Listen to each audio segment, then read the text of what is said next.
Good morning, everyone. Welcome to FYI. For your information, it is Wednesday, the 11th of May, 2022. I'm here, Director of Finance, alongside Sherrod Duncan this morning. Sherrod Avery Duncan, to be absolutely correct. Director of Vanessa Finance. Believe it or not, live and live in color. How you guys doing? It's Wednesday, middle of the week. Yes, it is. And guys, I see few of you being on always. Sherrod, no matter how early we come on, there are always folks there that's way before 8 o'clock, and those folks are people like Dave Durrell, Mr. John Jones, I see Beatrice Selvey, I see Siobhan McDonald, all of you guys. Siobhan said, I'm here waiting on you guys because if it wasn't for you guys, people in the diaspora wouldn't have been able to get the credible and valuable information out of Guyana. So we appreciate you guys. That means a lot. People people don't know how much those little comments mean. Thank you so much, It's the little things. I see Margaret Nelson is here this morning. We got Margaret, we got Siobhan, Savitri Zal is here. Hey, and Savitri, good morning. Whiskey, a little early morning for us, but whiskey nonetheless. Whiskey session.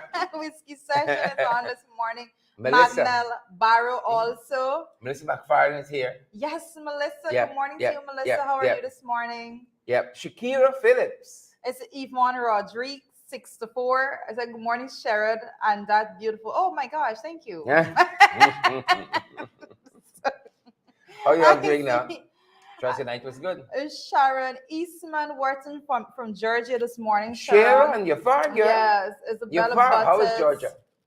How is Georgia treating you guys? And Isabella, good to have you. Isabella says she's watching from Deer Park. Where's that? I was hoping that you. Where's Deer Park? Where is that? Get some deer. I see Tessa Isaac, Grace Dandy's blessings to you from Orlando. So Tessa's over there. Orlando, Georgia. Wow, we Deer all Park. over. Deer Park. We all over. Yeah, guys, you know the drill. Let us know where you're joining from. Make sure that you share the stream so other persons can benefit from the information that we bring to you every morning. I think we are. I think the program, the structure, and the design of this program all together makes it easy for persons. I think the newspaper companies and so may not like us very much right now. Why not? Why they stay so? We just pull the information together, bring it to you. More context given to what is You're in there. different. It's good to have you guys here nonetheless. All the folks who have joined us, Dave Durrell and Alana Tang. Dave says New Jersey. New Jersey? Yes. It's from New Jersey. So she said their park is in Long Island. Oh, wow. Yes. She's close to Warren. Yes, she is. Warren. You and Warren need to link up. Marvin Singh, how are you doing? Marvin. I see Marlene the Young is saying love from France this morning. So Georgia, Orlando, Deer Park, Jersey, France. Yes. We're going down. Welcome to our international morning show. Welcome, guys. Yeah. Very true. As true as it can be. Guys, let me know if any of you joining from I think Jamaica Queens, and Beatrice Selbert is saying something about Jamaica. Joel Fernandez is here, family. Oh, Joel Fernandez is joining from home. Bartika, that's my brother. That is my brother. I was wondering where's home. He's my mother's second child, just after me. Mobile then? No. Because the big ones just come up trick, but then as the age and so on, the little ones just get away more than I see someone saying good morning from Providence this morning. Wow. I see Isabella say good morning, cousin Jarrett. I guess this is family. It's a family business. Family. Andre Adams from Illinois. Chanel Smith Daniel said I'm watching from them boys in the PPP country. Chanel, I come and collect the thing. Chanel, I was supposed to go by Chanel and collect something. I'm seeing her there. I'm not remembering. Chanel, my apologies. I come to collect the thing. Don't worry. So Marvin Singh is in Little Guyana in the house.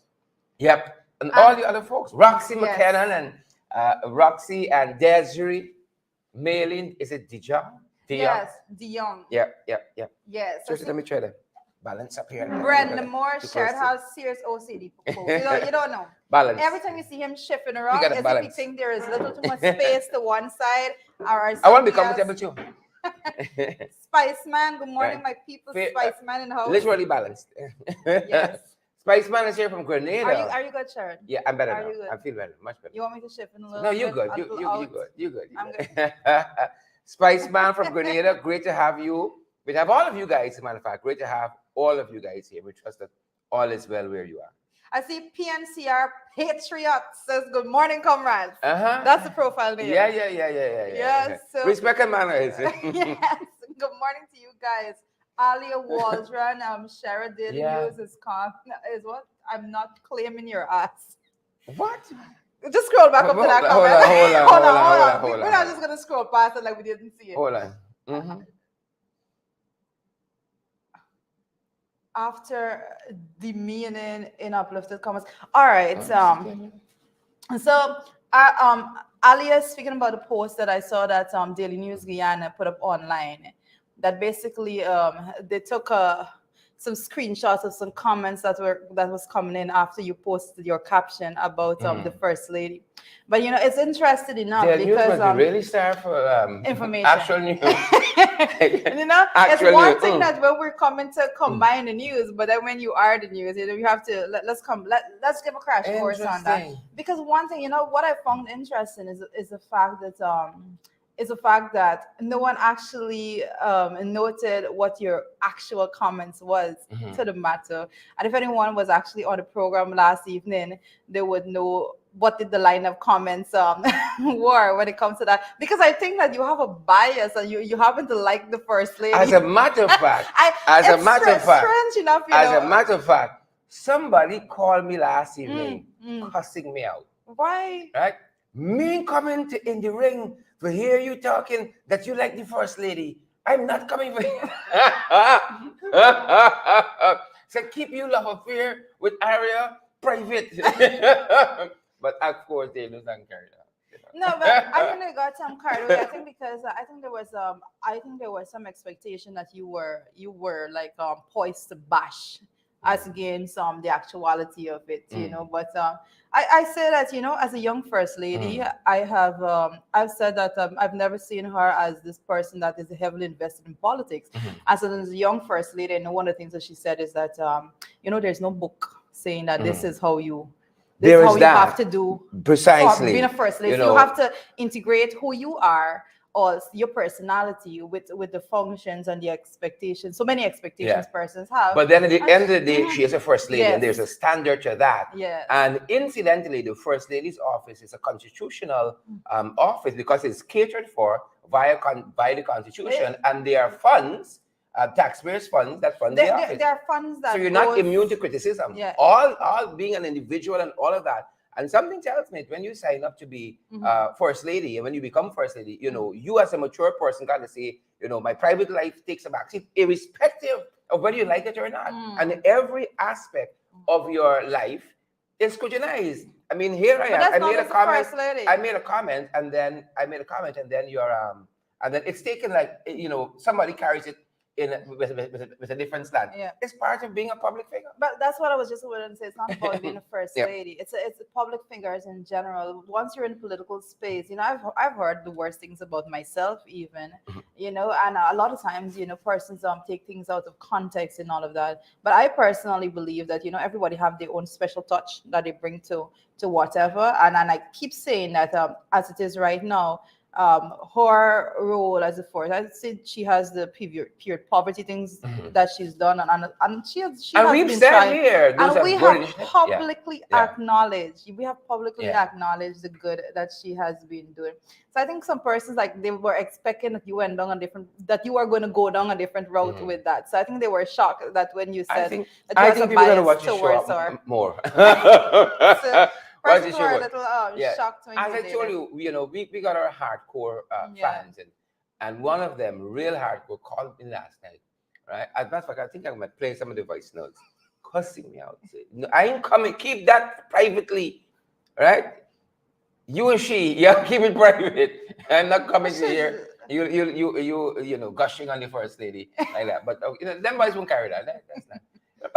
But again, there's a balance with it because this is a public figure. It's a public office. It's a unique balance you have to find, and there's no written language. This is how it should be, but it's something that you have to work out as you go along. But I would hope people can be factual in all of this too, because what are some of the facts? The fact is, the First Lady office receives twice the funding of that of the leader of the opposition. But persons don't want to say those things. Right, twice the funding. But I did note you mentioned last night that the that event was charitable towards persons with disabilities. So all of that was said, but I didn't see them Daily News carrying that. There is that, and there's also the other aspect of the fact that we were hopeful. One of the other things we mentioned last evening is that more than just being cosmetic, that you can actually have businesses, if we talk about people with disabilities, who are more in sync to cater, for people with disabilities in terms of accessing those businesses. Not only that, I think even when you're planning, I think planning has a lot to do with it, because it's one thing to just speak about it. I'm just moving off topic a little bit to deal with the fact that there are a lot of persons with disabilities that are not catered for in society altogether.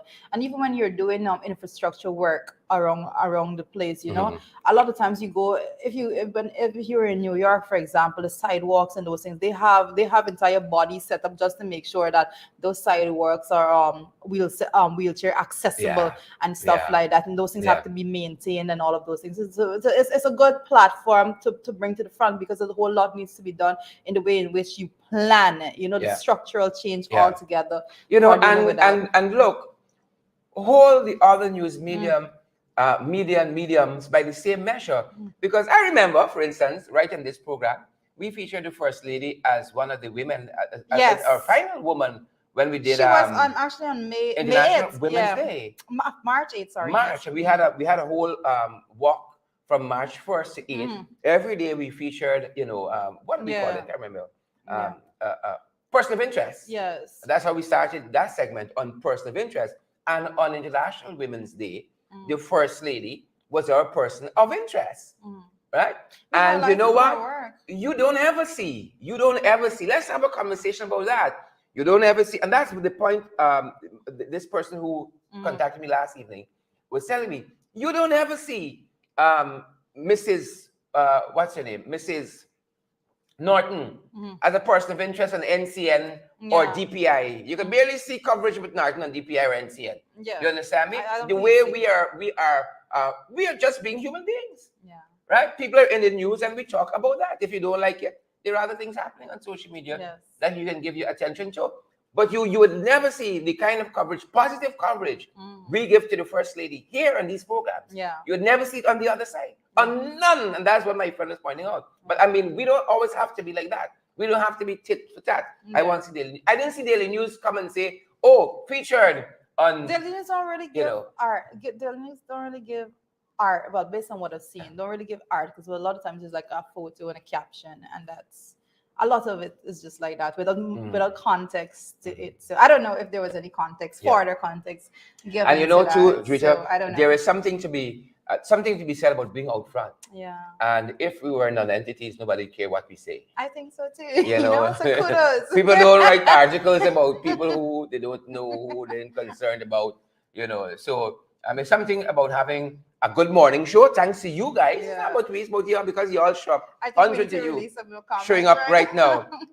Because we have a great podcast during the day, and we have perhaps the best. People tell us. People tell us we have the best. We have the best show in the evenings. Show us a show in the Caribbean. We're 4,000 people, 5,000 people tune into every single night live. Right? I think there's a uniqueness about it. I think Daily News and guys, let's be fair. Love a show like that. So shout out the programs in the evening, right? I tell Sheridan on the daily that you share it. I don't know where you get this energy from, but I do the morning show, and I'm sorry, like when I'm done with the children at home and family and work and parliamentary duties and all of those things, I am burnt out.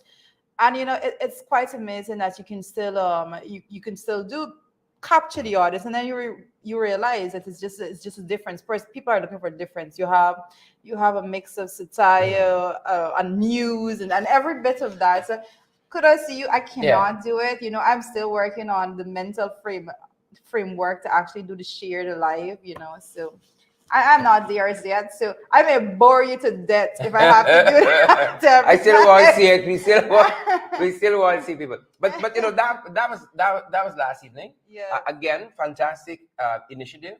We did say that last night too. You said it last night. You said it was a good initiative, and I support. I think that's no, that wasn't in the caption. See, for us, she taking she drink, and she the back balling. What you want me to say? I think she was being queenly. She was taking she drinks and she the back balling. I think right? And people paid $50,000 to go and see that. You mean? People paid $50,000 to the charity, to that was part of the entertainment.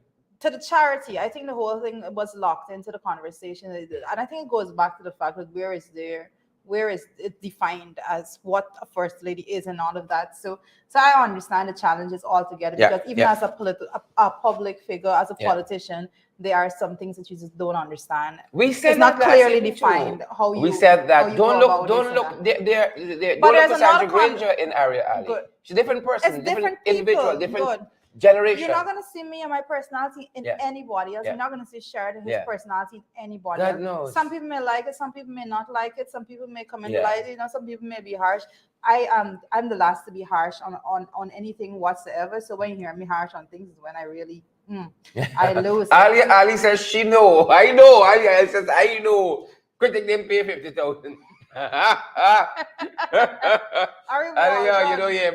Waldron. Yes. Says, she know, right? Right. Savitri Zal said the party was for the big boys. Well, if it's $50,000 to go, it definitely was not for. It was the persons that could afford to actually give to that event. And some people do things differently, and if that is bringing the resources, kudos to you. Stream, kudos to that. But as we move forward, guys, what's on the morning papers? You see Alia Waldron this morning. You just dictate what we're discussing first. Alia, we went good. We come to get on. We did good. We there. I brought Cher's water this morning. Give it to him. You all see what happened before the show. Huh? You all see the show before the show. You got something called Calamity Jane and Joe. Calamity. Mm-hmm. I see Cindy Leah Young, who is watching all the way from Trinidad and Tobago. Today is her birthday. Kanji Nalini Inderjit is saying send out a birthday greeting to her little sister, Cindy. Yeah, so Cindy Young. Happy birthday, Cindy. Anything for you, Candy. Anything for you. Happy birthday. Happy birthday. May you see many, many more. Maybe a definitive year, the beginning of a definitive new year in your life. Yes. Closer to your hopes and dreams. Peace and power. Blessings on your birthday. Yeah. Yes. I see. Guys, can we move on now, guys? We're going to move on from the comment section because we're going to be stuck there for the rest of the day. But very good. I'm glad. I love the fact. I think that's the little distinct difference with the show that we do. That persons can have an interactive session, not just us coming here and preaching down to you without you getting a chance. We're different to intervene. And we're different, and we love it. We love it. So this morning was Arya Waldron. Alia. Yeah. The other morning was was what's his name from Grenada? Yes. Alia, all right. Yeah, but we have. We take it back now. We give credit where credit is due, and we give critique where we see necessary. So, all in all, you know, a little bit of mixture in both. Guys, as we move on, we have to move on. You know, I'm looking at the morning papers and I'm seeing something that's most disturbing. I see 2 female students robbed by 8 men. And that's interesting. That's interesting. How do you get? I think that we are at this point right now that the reoccurrence, the consistency, you know, and this the fact that these things are mounting up on a daily basis. And I want to mention that half of these things don't get to the news. Half of these particular crimes don't reach the news because people just believe that you just, you know, if you're going there's no redress. You ain't gonna find them. You ain't gonna exactly right. What are we doing? Well, interestingly, those guys that just left the Christian Labour College in Wolford Avenue. Yes. At the other end of Christian Labour College, if you go down further by the immigration office next door, there's an area called they call there's a safe space, right? So I believe they were a little too far, right? A little too far. That's a safe space. I didn't know that there was an area called a safe space. No, it's not called a safe space, but they said that is created as a safe space. All right. So like if you're standing there, you won't get robbed and so on. So they were like in the wrong zone. And interestingly, over the weekend, I saw the Coast Guard boats, guarding another boat. Right? They had a lot of people on it, but not everybody's so fortunate to get, government sponsored security in that way. Some of us, gotta go there and we gotta fend for ourselves. And when we come off the boat, we got to solve the crime problem in this country, which is real. When I'm reading the fact that you said 8 men on bicycles. Yes, 8 men on bicycles. 8 men. Right. We have moved from this whole notion of first it was like, oh, you're stripping tints off of cars because criminals and cars. The person's like, oh, the criminals are actually on these on the bikes, the motorcycles.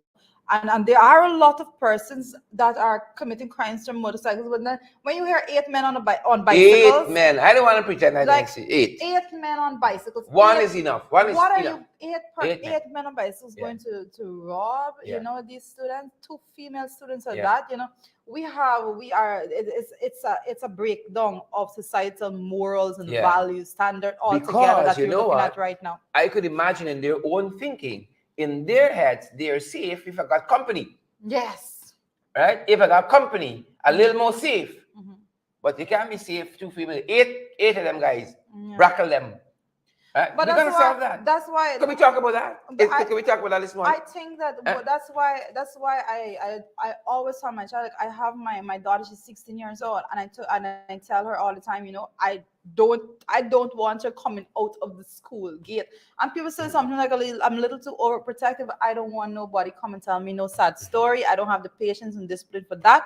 So you just don't leave the gate. You're gonna be picked up from the gate because it's so dead. But there's crime is serious in this country. There's I'm on the roadways and you see after school dismisses in the afternoon.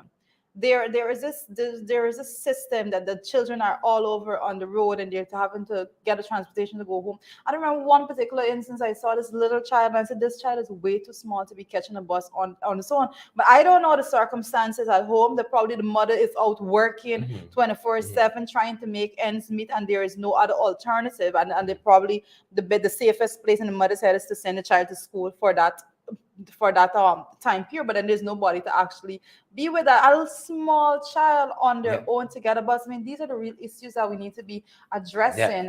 We just don't drive past and pretend we didn't see it. You can't turn a blind eye to the actual issues out there. But this particular matter with 2 female students being robbed with the men on bicycles, it gives you a clear picture of what it is right now. I remember, like I was telling my friend again that, she just walks around all over with her phone in her hands. And so I was like, girl, back in Guyana, we can't do that. You can't be going down.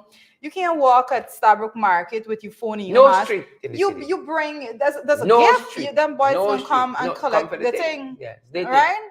As though it is theirs, and it's something that we need to seriously address. We can't.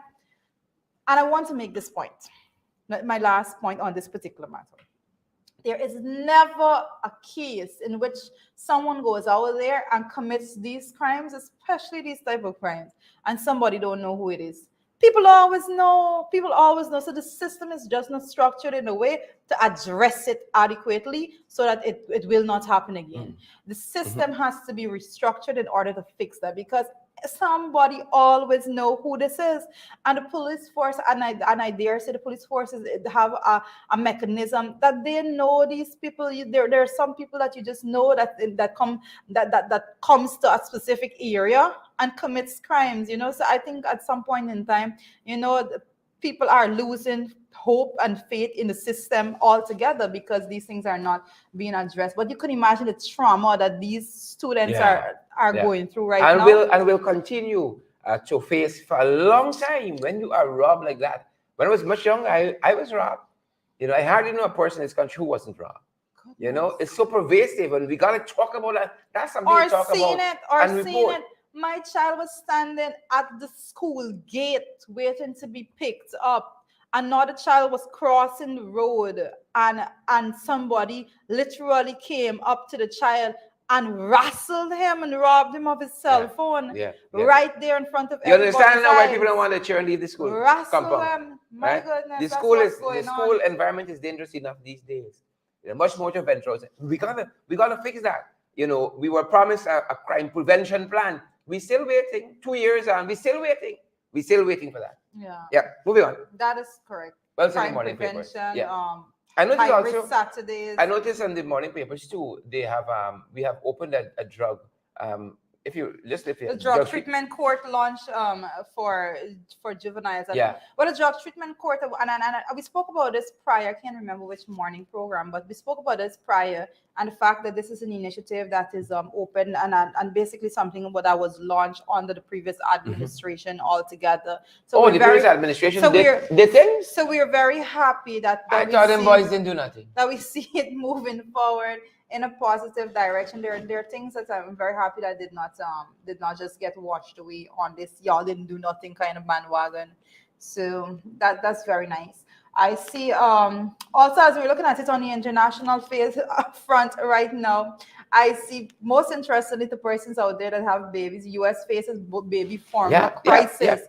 I think we're in the brew now. This was brewing.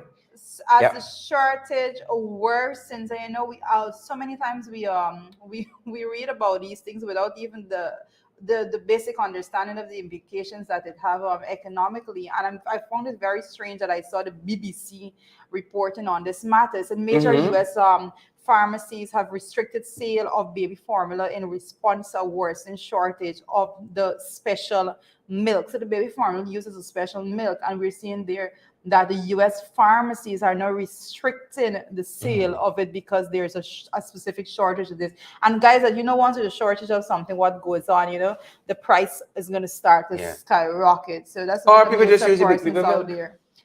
We stay here.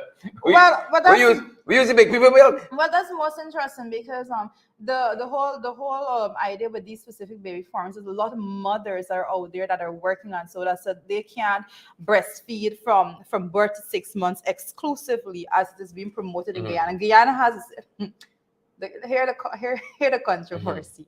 Guyana has a system in the hospitals that says that they encourage that breast milk alone from birth to 6 months, breast milk alone, and then they give the mothers 3 months maternity leave. My wife did it. Right. My wife did it. You gotta respect women, Then you give. No, you're not gonna rush past this. My wife did women need 6 months maternity leave. Yeah. That's the point. Yeah. I mean, that's a big lot. Debate. It's a lot. When that's a big debate. You really come up close to pregnancy and childbirth and the months and years after that. That's an intense period. Yeah. Right. And I give hats off to my wife. Did that breastfeeding. Yeah, but the whole point, 6 months. The point that I'm making, Sharon, I don't want you to lose this. The point that I'm making is that the special formula that they're talking about is because they try to replicate the nutrients and so that's found in the breast milk that they want for babies from birth to 6 months. So the women that are not able to be at home and to breastfeed their children for that extent, the period of time will actually have the formula, and that formula is what is in crisis. But I'm making a point here, that we have a system in our health care system says that you should only give the baby breastfeed from birth to 6 months, and then at the end of that, women are only given this 3-month maternity leave. And then you're asking persons to extract milk and leave it at home and all. And I'm saying that there must be some time in which we revisit this system to actually weigh the cost. More power to you guys. The cost associated with it. That's what's needed. Everything is about money. Trust me. This is a cost. It's like, how much does it cost to have a mother home for that period of time in terms of what has been lost in the workload at the office? And at some point in time, it has to be weighed out. The associated costs with having the mother taken away, the health benefits and what is the ripple effect of not breastfeeding a child for that period of time and all of that. And see if the medical system is being burdened to some extent, and that is a cost associated also. So that's a debate that we can have. Well, we don't like studies here and that kind of stuff. We don't like them kinds of things. Yes. But as we move forward, further. Now you want to talk about thing. Now you want to back. No, tell me. So I was going to say whatever. Let the women take the lead on it. And if it's more empowering for women to be home for 6 months, then so be it. So be it. It's empowering to everyone, to the baby, to the woman, to the family, all together. If it's more empowering, if that's what it. But again, we have to think it through. We have to do the work, put in the work. and see what comes out at the other end. Not everyone agrees with this. I have friends, colleagues that highly disagree with this. Highly disagree with male colleagues, female colleagues. Males. I haven't found out a woman that disagrees with this. In that case, don't let me delay the conversation. They talk about males who disagree. I have colleagues that highly disagree with this and look at this is your area. This is your area of specialty as a woman. I defer to you. Yes, exactly. Full stop. But as we move forward, on the regional front, we see the mother and 12-year-old son stabbed to death. Guys, this is one of the most heartbreaking things you can look at. A woman and her 12-year-old son were stabbed to death in their home. And that is yesterday morning. The attack occurred sometime after 1 a.m. And guys, we're taking this out of the Trinidad Guardian, right? It is crazy. The grandfather rushed them to the hospital and called the police, and while the guy was awaiting his SEA results, the police are searching for the suspect, a soldier who is known to the woman. I know she had covered this some bit last evening also on the program, but this is a very, very heartbreaking. Yeah, it is. It is. The police are actually looking for a soldier, as we said, who is known to the woman. Correct. And again, the studies tell us, if you like studies and so on, they tell us that most cases of domestic violence and so on, it's always somebody known to the family. In most cases, it's always abuse and so on. In most cases, so they're saying it was a soldier and he was known to the woman. What is heartbreaking, because I can almost see it in my mind's eye. They said the son who was stabbed. There's a 3-year-old baby who survived. The 12-year-old son who was stabbed. He ran about a quarter of a mile to his grandfather's house. Correct. And he collapsed. About a quarter of a mile. He ran, stabbed, 12 years old. And the grandfather took him to the hospital immediately while calling the police to the home. And the son succumbed, the 12-year-old succumbed at hospital. Could you imagine that? What is in a 12-year-old's mind? Running, walking for half a mile. He's just been stabbed. He's just witnessed one of the most traumatic experience of a short life. What is he thinking? What is he thinking of the world? 12 years old. That happened in Trinidad. Yeah. World gone mad. World gone mad. I think sometimes we I'm going to say what I said yesterday morning. As parents, it's your responsibility to protect our children. Yeah. And it gets worse in Trinidad. And to actually it gets worse. Remove all dangers from around them. You see sign of danger, just remove yourself.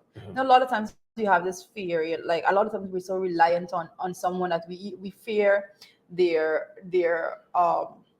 aggression and all of those things. But we're so reliant on them. I'm speaking as a woman, and we don't realize that how better off we are to just leave that situation. Yes, it's going to be tough. Nobody's saying it's going to be easy. Yes, it's going to be extremely difficult. But just remove yourself from that situation. You see, and I want to make a point. You see these red flags.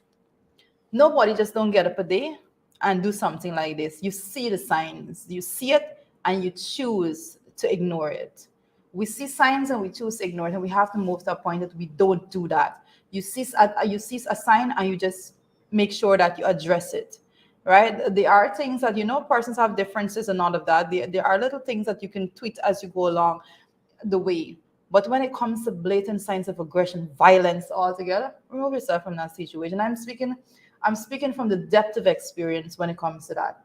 When you see persons demonstrating violent attitude and attributes, you keep as far away from them as you possibly can. And I dare say it's on both sides of the gender divide. It's on both sides. Both sides. Very true. Very true. That being said, it gets a little bit worse in Trinidad because we are seeing there was another toddler, a 5-year-old, a toddler rather, 2 years old, body of 2-year-old, is it Kimani Francis was found? Yes. I don't know. There's a lot coming out of this story because this morning I was listening to some comments coming out of from I think it was someone's TikTok channel that was basically the person was enraged because they're saying the focus now is being placed on the person that says they found the child and was a neighbor that said that they saw the child's body and against the parents. The persons are asking, why this person not locked up and all of these things. And the person was very upset about that. But as the report is saying, a child is there and the entire nation is torn to our depth within. We have questions to ask ourselves, not the least of which is whether this tender life could have been saved. The vast majority of us do not know this child or his family, but that does not insulate us from the deep, disturbing sorrow that washed over our nation tonight. I saw that was Prime Minister Rowley. Yeah, correct. And it said that it's sad. And this sad end is not what we were praying and hoping for, even as we struggle with a constant stream of violence, domestic and otherwise. And I saw, there's so many videos out there of the neighborhood coming together to go out and search for this. The child went missing from the home. That's what happened here. The child went missing for some time, and there was a large search party. About 120 persons went out to look for this child. And it came to a very sad end. It's very listen, that is when you're raising your child, you as a parent, you're raising a child. I don't know. I mean, there are a number of ways, but I just want to ask, how does a 2-year-old go missing? Like a 2-year-old needs a lot of supervision all the time, and you often hear as soon as a child goes quiet, you got to find out. It's what it is. What are you doing? The most quiet. But a 2-year-old is a lot of supervision. When they're quiet, that's when they're up to something. That's how we know it. Left to their own device. Even a sleeping 2-year-old, right? You're gonna be checking every now and again. Every 2 minutes you pass and you check to see what's happening, right? How does a 2-year-old go missing?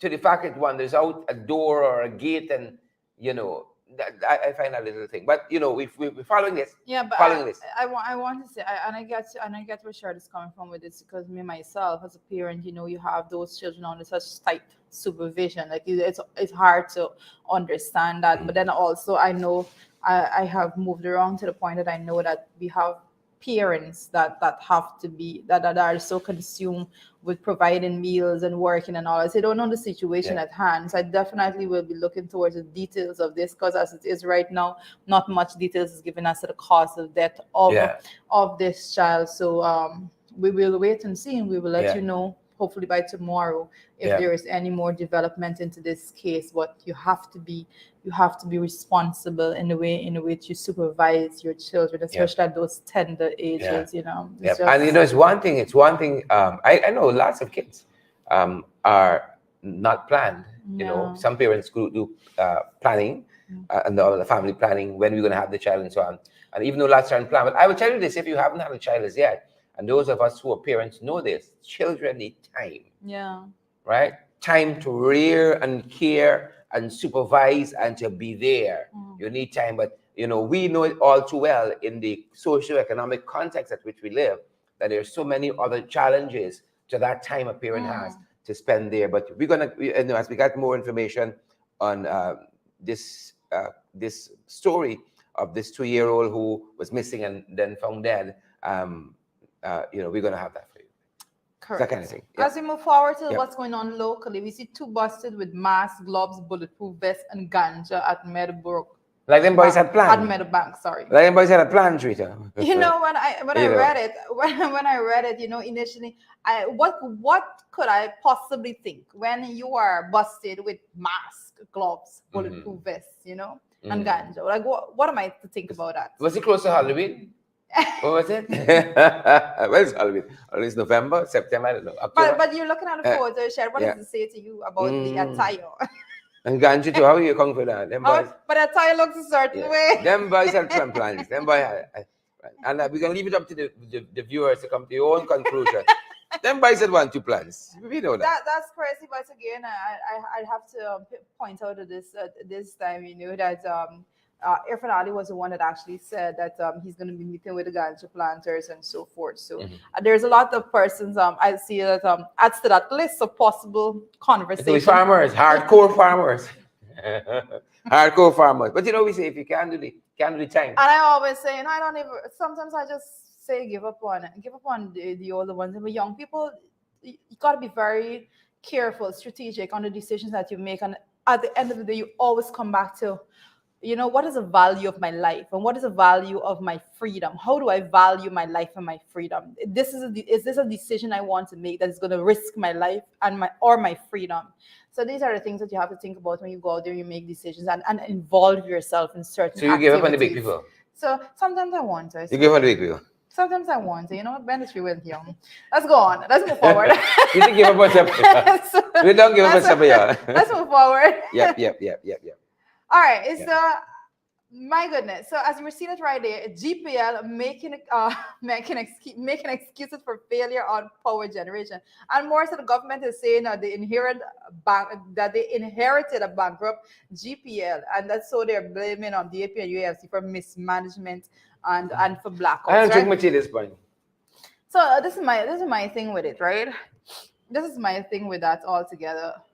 How is it that we are 2 years in, 3 budgets later, not including the supplementary budget that comes in between. 3 budgets later, a budget of $552.9 billion Guyanan dollars, and people still believe that they could come to the Guyanese people and say that, oh, well, it was the former administration that was doing this and that was doing that. When the AP and UAFC took office, persons, for example, where I live in Bartica, persons in Bartica didn't know what it is like to have regular electricity, blackout like crazy. Everybody, you could walk down to First Avenue there and find out what's going on. And then boys, instead of working hours to try to get this thing fixed, they gotta wait from some part for come up on the steamer or the speedboat. So you're hole out there, do without your light. And brace. And persons took to the streets in protest under the PP administration prior to 2015. In 2015, the coalition came into office. Right now, Bartica got solar farm. I noted that some photos were circulating, with the solar farm there, brand new power station up there in Bartica, and all of that. Persons have now reliable electricity. Electricity can be pushed to the neighboring, further locations in the township, and I almost said neighboring, simply because those communities that were not considered Bartica prior, but after the township, there was new demarcation of the boundaries, and those areas like Agatash and Dog Point and so are now being included in the township and in constituency number 9. Nevertheless, my point is that the coalition could have easily said, we inherited GPL as a mess, but the coalition didn't say that. The coalition said, this is what we inherited. This is what we're going to fix it. Yeah. And persons had for the very first time reliable electricity throughout the length and breadth of this country. So for the government to come now, mind you, that is without the biggest budget ever and all of these things. So for the government to come now after this budget of $552.9 billion to say that they inherited the bankrupt GPL and try to push blame, no one is going to believe it. I just want to point that out. No one is going to believe that. The people that are forcing themselves to believe that, they're stifling their own conscience. If you're listening now, I'm talking to you. And at this point in time, people need to start calling them out for this nonsense that, oh, it was them. No. You are the government of You're the helm. You got all the resources. You are in the seat. You are spending for the very first time ever, the first government ever to spend the oil resources. Yeah. This is not an excuse. They withdrew 200 million recently. 200 million US is withdrawn recently for soil, forest money. That being said, but during the system, the outlook you enunciated there in Bartica was the state of affairs in lots of parts of this country, lots of townships, lots of villages and communities where you had to contend with sporadic light. Not sporadic blackouts, sporadic light, right? And I don't think there's a Guyanese watching us, the hundreds of you watching us, would say that you didn't have fewer blackouts pre-2020. You all know blackouts were becoming something of the distant past when they're right back here now with us. Well, we even say who's to blame or who's not to blame, fix it. We got more money now than we ever had in our history. Fix the problem. But you can't say who's to blame and all that, because the last I checked, when we had blackouts, there was a specific person at the helm at GPL, and now we have blackouts again. That person's right there again. Yeah. So how are we not supposed to just put those together? Well, let me say beyond the blaming, Right? Let me fix the problem. We got the money to do it. Let me do it. Fix the problem. Correct is right. Let me fix it. So that's a bit of nonsense that we saw there being reported. Region 10 chairman accuses government of marginalizing and ignoring regional and local government bodies. And this is something we have been speaking about consistently. I want to point that out first of all. We have been speaking consistently. Yes, we have. About the fact that the regions, especially the regions won by the APNU AFC, this is region 7, region 10, region 4, and region 4 being a major issue given the population size of the region altogether and the amount of persons that are impacted by the behavior of the PPP administration. Region 10 being one of those regions. Region 10 has been experiencing this, how am I don't want to just say marginalization as it is. Region 10 has been experiencing a total... I say the brunt of the PP wickedness. The brunt of their wickedness. You're putting it over nice. I think that's nicely. Well, let's just stick to that because my word is evading me right about now that I'm thinking of. Nevertheless, I want to point out something. Bar Jagdio was in region 10 and he spoke about having 800 part-time jobs being guaranteed for the region and all of that. We learned after and we brought it to your attention. It was on the morning program. It was on the midday, I think on the evening programs as well. The fact that we learned that it was the Prime Minister's representative in the region that was responsible for collecting the forms that persons had to fill out to actually get these jobs. And this is what the regional chairman is talking about there, Either the REO or the Prime Minister's rep is responsible for this. Now, that is not how you run a government. There's a reason why you have local government election. There's a reason why you have a regional part on that ballot paper when you go to the polls. So that when persons elect a set of persons, they are given the responsibility to conduct the duties on behalf of the people who elected them. Those persons are not being given the opportunity to do the work that they want to do. And the regional chairman is spot on. I have to say, Darren Adams, he has been always hard work. And he has been always out and about, and he has been letting the concerns be known. You can't do that. It cannot be accepted as the business of the day. I know, Sharon, most interestingly, guys, you know that I'm a part of the Public Accounts Committee. And most interestingly, this is streamed live, so you can go fact check what I'm saying. But it was alleged, well, not alleged, it was brought to the Public Accounts Committee during a questioning segment last Monday. We were asking about drugs and medical supplies and those things. We were brought to our attention that there's a drug bond being there, and over as being reported there by the REO. Persons can go back and check the video that the drug bond was actually it's $900 and something thousand per month and all of that. But startling enough, we learned that the actual person, as said, this is what the REO said, that the person not the REO, said that the RHO actually, that the person that actually owns the bond was the Prime Minister's rep. Wow. So money all of these things, because those things are, there's a lot of things happening that we have to just pinpoint. We, as a society, we need to do a whole lot better. Yeah. Right? Agreed. The regional chairman is doing what he has to do, but he needs all the support he can get from the persons on the ground to make sure that this does not continue. Because I wanted to mention at this point that it is the identical way in Region 7. You will go to Region 7, the government ministers goes to Region 7, and when they go, they walk around with the REO as though he's the regional chairman. As though the REO is the one that is in charge of all of these things, and he is making things in collaboration with the government, and completely sideline the elected administrators for the region, and that is most ridiculous. These are things that we need to talk about. These are things we need to get under control as soon as possible before this blows over. Because at this point, when it comes to Region 7, that is about to blow over. Let me just tell you, Region 7 is about to blow over when it comes to that. But that's another discussion, and I'm going to tell you heard it here first. The PNCR, the People's National Congress Forum, had a very comprehensive press conference yesterday on lots of the issues that are affecting Region 10. I think Darren was there. Yeah. The regional MP, German Figuer, was there. And you had some other persons. You had a councillor, RDC councillor from the region, also part of this press conference. A very, very comprehensive press conference on all the goings on and the the infractions of the administration in Region 10. We commend that. You still on our pages, folks, across social media. You should take a look at that. It's going to be instructive, very, very instructive.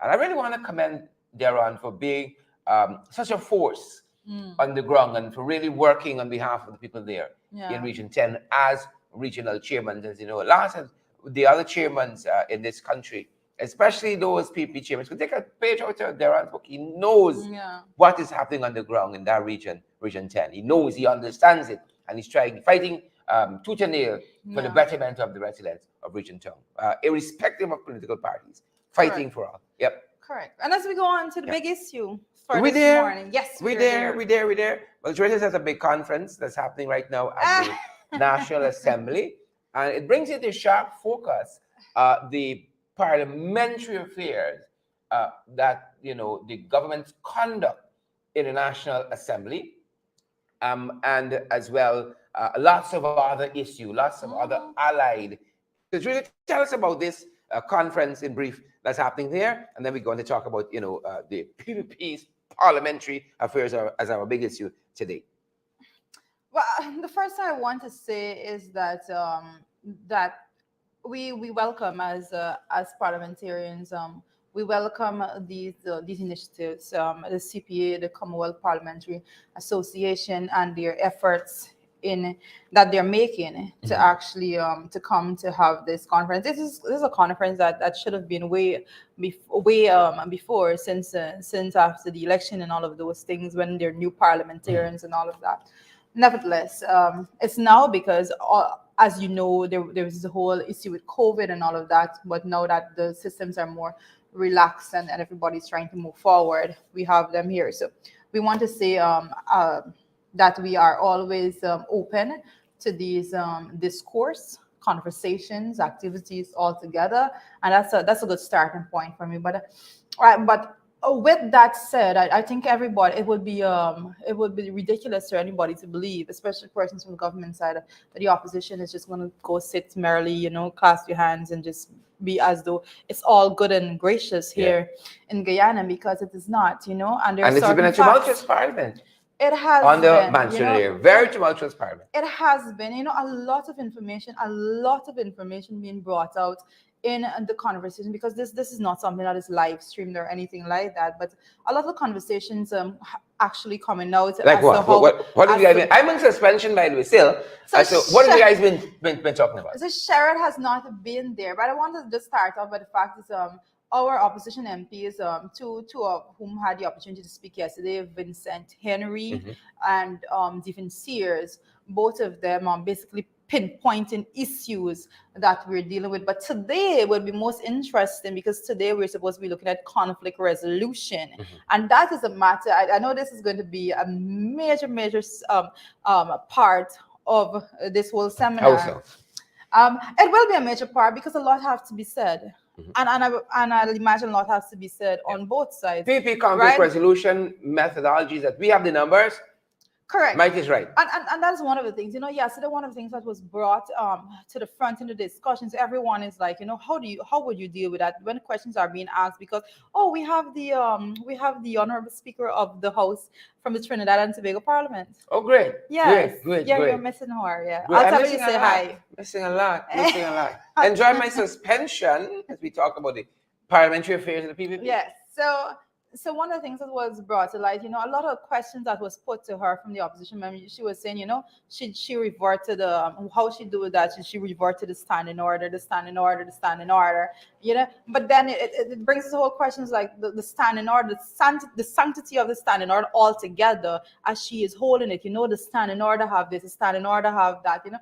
And the craziness is how our parliament is set up, that even the standing orders, they're not protected, because at a click of a finger, if it doesn't suit the government agenda, they go to the House and they say, we're amending this to suit this. You're amending the standing order just like that. So even that aspect of it has to be questioned. But one of the most interesting things, and I want to point that out, is that the question was asked to the UK parliamentarians that was there, like how do you plan, how is it that parliament is called? Because we're making a point that in Guyana, the only way we go to parliament is if the government calls parliament. You get this, I think it's 5 days or something like that, heads up notice that you have parliament in the next couple of days, and that's how it's called.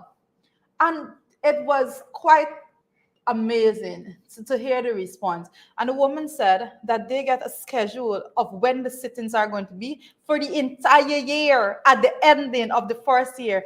And this is something that both government and opposition work on. It's a collaborative effort.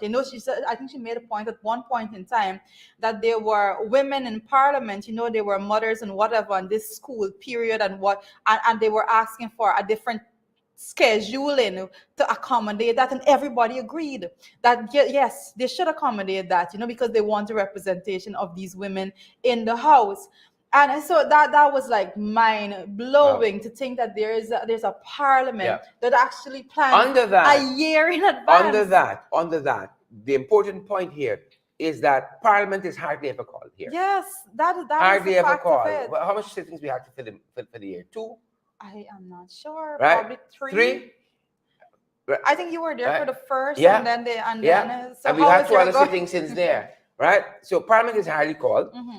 They start the year like they did last year by talking about a robust parliamentary agenda. Right? But if you're not calling parliament often, then you're discussing a lot of things there. So your robust agenda is actually very not so. And another important point that was brought yesterday, the question was asked about how regional or constituency representatives are funded and all of that.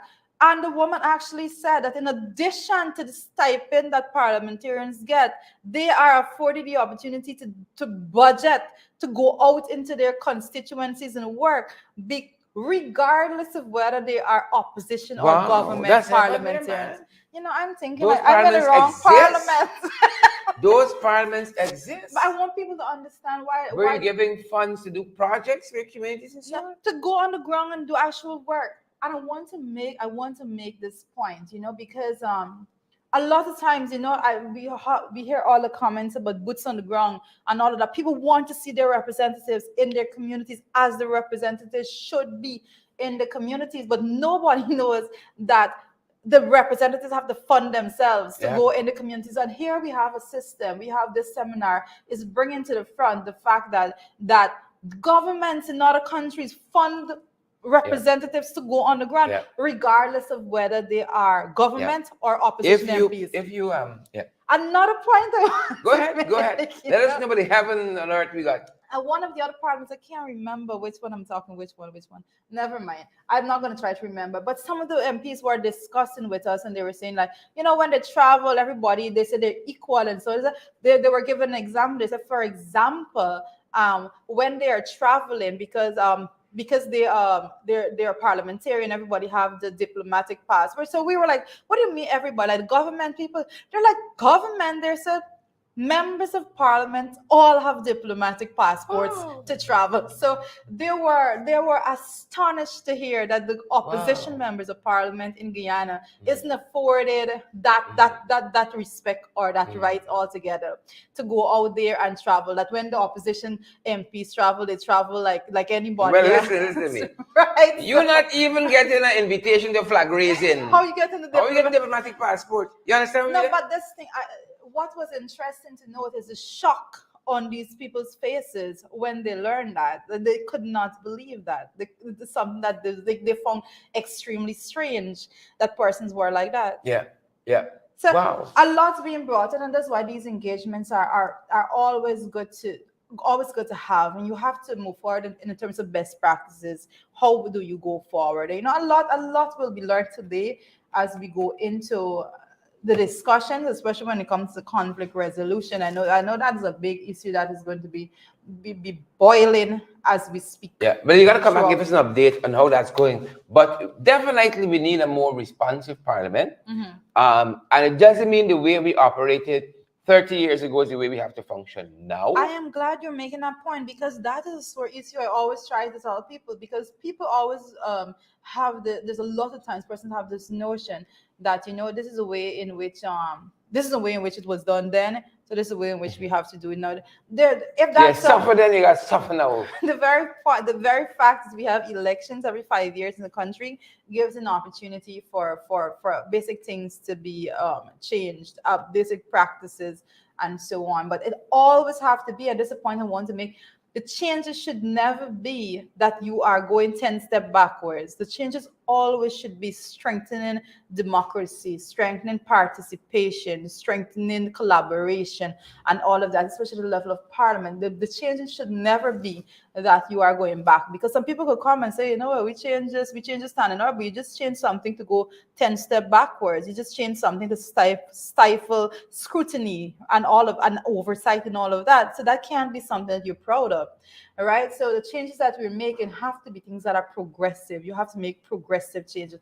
And I want to make this point. You know, when I was at the conference prior to this conference, when I was at the conference in Barbados, I found it very interesting what one of the government MPs said. You know, she was making a point that she does everything in her, and this is a government MP coming out of Jamaica, and she was making a point that she does everything in her power to collaborate and be very inclusive with the members of the opposition. She said, because when she is in the opposition seat, and she said, yes, that's what I said, when I'm in the opposition, she said, because the only government that does not reach an opposition is a dictatorship, and she doesn't represent that, right? So if all of us have this thinking, we will think differently as we structure a system of balance and equity across the board for representation of the people, which is what government and opposition. Which is what we say, you know, this whole what the Sabbath News call one party Guyana.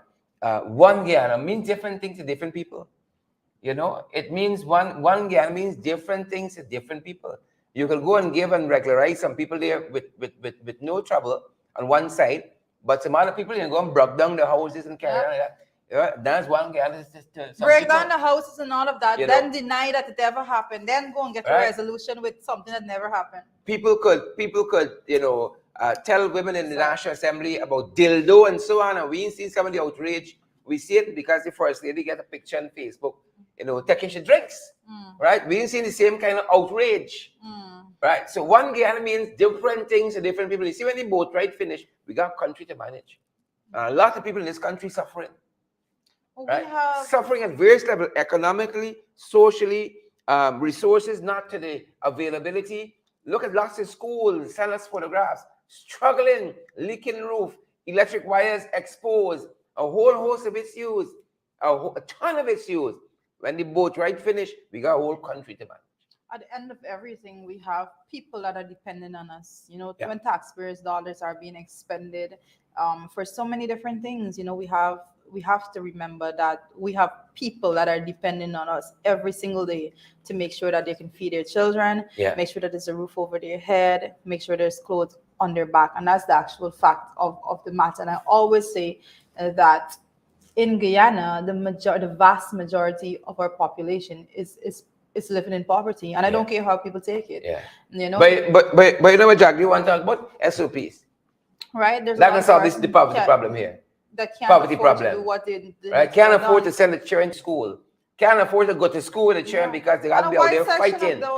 Right? But you want to have SOPs. You have persons in poverty, and then you have persons at the worst state you call absolute poverty. Right. You know, because persons, you don't think about poverty. A lot of times you think about poverty, and we think of, and we only have this concept of absolute poverty as poverty. Absolute poverty actually being not able to get a meal, not able to get these basic items, a meal, clothing, and so forth. You know, there's absolute poverty. Poverty, the concept of poverty all by itself is huge. It's great. And the majority of Guyanese are experiencing that. We learned, and one of the things we touched on in the morning papers, if you just joined us, as we wrap up, is the fact that $200 million was withdrawn from the Natural Resources Fund. That's the fund they put all the oil wealth in. $200 million. But what was interesting to me, Trisha, is that the finance minister, well, the minister with responsibility within the office of the president of finance, says that these will be funding national projects. And if I'm wrong, I believe the same Natural Resources Fund Act says that you have to be specific. Specific. But these boys didn't care. No, they're not doing it. They're in breach of a whole lot of these things, and I know that persons could say whatever, because they believe that they can go out there and say that if there's any bit of criticism to the method in which they're employing to do these things, and they're going to go out there and say, oh, the naysayers don't want the country to progress, and the naysayers this and naysayer that, and they need to stop that trash, because the fact remains that when you are stewards of the people's money, you are in a position to be critiqued on the way in which you manage those resources. And today or tomorrow we're in office, we are exposed to the same scrutiny in the way in which we manage a person's resources. And that's just the fact of the day. You're not spending your own money. You can't be upset if people scrutinize the way in which you're spending their money. This is people's money. And when you are being scrutinized, people got their own life. People got a private life. When you are being scrutinized for it, you have to do whatever you want to.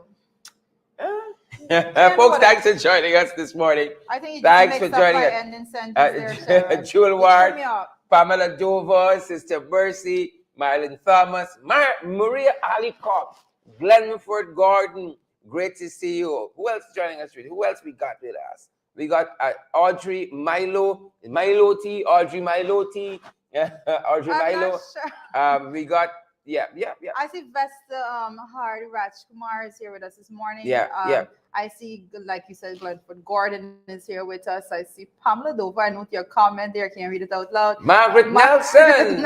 How's your sister doing? So Chiselle Chipper is 68. Yeah, put it big, put it big. Notice me. Morning. Chiselle Chipper 68. Robert Pops Archer is here with us this morning. Somebody's called this man Pops. So Pops, good to have you here. And Dolly Jones is here this morning. Bella Moon is here as well.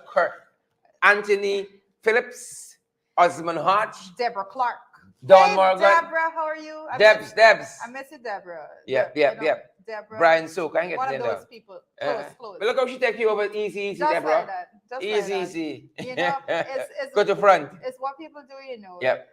I think what is it? It's not what persons. Sinida Rampat. How to make you feel. Yeah. Yes. Sinida Rampat.